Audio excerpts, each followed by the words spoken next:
It's another day and another vlog.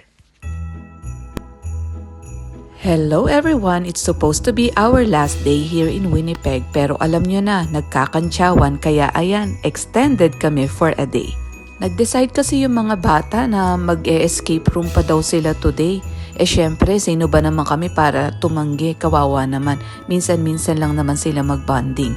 5 minutes away from Polo Park lang naman yung escape room kaya dito muna kami nag-intay habang nagwe-wait dun sa schedule.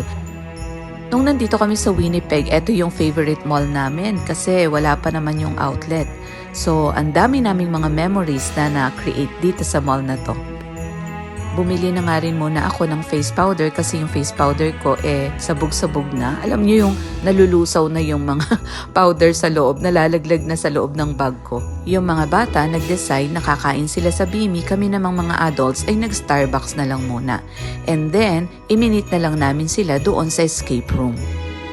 Nakakahiya nga kasi ang nag-cover ng expenses dito sa escape room yung visitors from Chicago. Kaya thank you talaga Rhoda and Paul.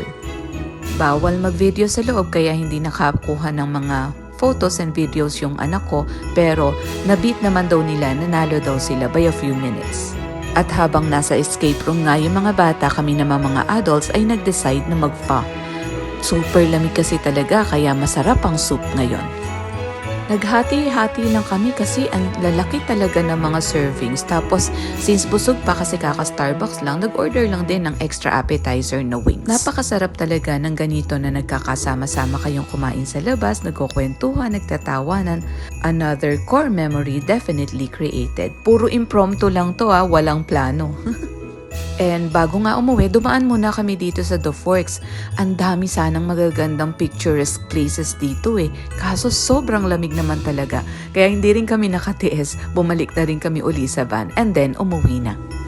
At habang sila ay patuloy na nagbonding, alam nyo na, doon sa aking brother-in-law, ay nagpunta naman ako dito kay Ninang para samahan siya to pick up yung aming pamangkin from the airport. Mahal na mahal ko talaga yan si Ninang. Tingnan nyo, ang cute-cute niya. Sinesend niya sa akin yung mga magagandang recipes para pag-aralan ko. And then, pumunta na kami sa airport para pick upin si Keisha. Yun lang muna for today. See you again tomorrow. Salamat sa laging pagsama sa akin.